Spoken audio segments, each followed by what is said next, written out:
साथियों, यूक्रेन में हमारे छात्र छात्राएं फंसे हुए हैं और प्रधानमंत्री जी ब्रांडिंग करने पर लगे हुए हैं। मैंने एक अपील की थी, लगातार 2 बार 3 बार की, कि प्रधानमंत्री जी ध्यान दे। वहाँ बच्चे पीने के पानी के लिए भी मोहताज, और जिस तरह के कष्ट का सामना उनको करना पड़ रहा है वो दुखद है।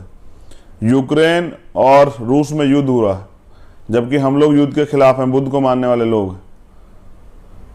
लेकिन उनका युद्ध जिन कारणों से है वो 2 देशों का युद्ध है।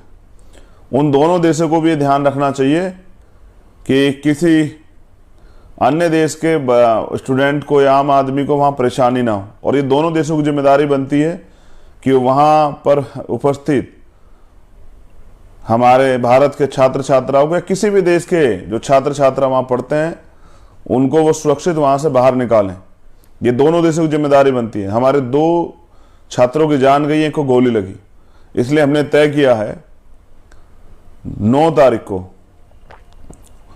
रूस और यूक्रेन एम्बेसी जो भारत में स्थित है दिल्ली में, उनके खिलाफ हमारा आंदोलन होगा उनके एम्बेसियों के बाहर, ये बताने के लिए कि कैद किसे कहते हैं। हमारे बच्चे वहाँ कैद में और मुसीबत में हैं और कोई सुनवाई नहीं हो रही है। ये रूस की और यूक्रेन की जिम्मेदारी थी। और मैं अपने देश के माननीय प्रधानमंत्री जी से तो क्या कहूँ, उनको तो चुनाव लड़ना है, उनके लिए चुनाव अहम है और सब चीज़ें बाद में।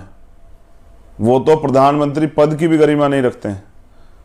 ऐसे क्रूशल समय में जब देश के बच्चों को जरूरत थी कि वो प्रधानमंत्री जी वहाँ मदद करें, तब प्रधानमंत्री जी अपने चुनाव रैलियों में व्यस्त थे, और पूरी बीजेपी की सरकार भी, गृह मंत्री हो, फाइनेंस मिनिस्टर, सब लोग। दुखद है कि सिर्फ सत्ता के लालची लोगों को भारत के लोगों ने प्रधान संसद के लिए चुना, केंद्र में उनकी सरकार बनाई, और ऐसी सरकार उत्तर प्रदेश में, जब उत्तर प्रदेश के लोगों को जरूरत थी वहाँ के मुख्यमंत्री की, तो मुख्यमंत्री घूम रहे थे बिहार और बंगाल प्रचार करते हुए कोरोना काल में। जनता इस बार जवाब देगी।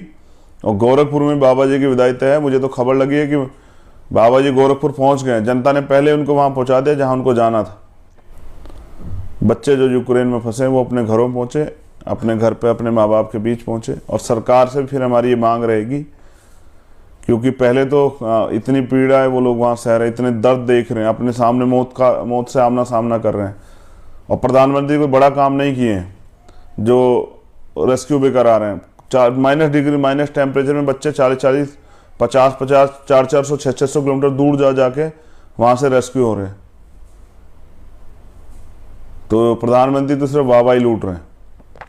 आप भी देश के लोगों सच जानिए, देश का सच क्या है।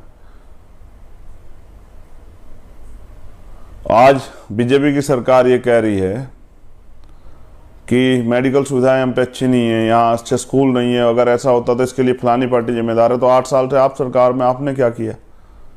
अगर आप 8 साल में कुछ बनाए होते तो ये हालात नहीं होती। और मैंने आज ही गाजियाबाद की एक खबर देखी दैनिक भास्कर पे।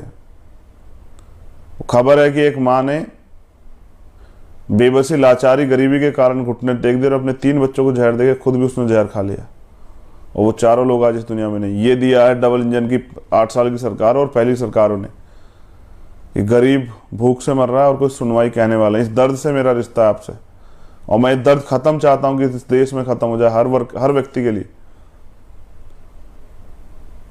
अगर यहां मुफ्त पढ़ाई होती तो बच्चे यूक्रेन वास्तविकता में नहीं जाते। हमें बदलना पड़ेगा।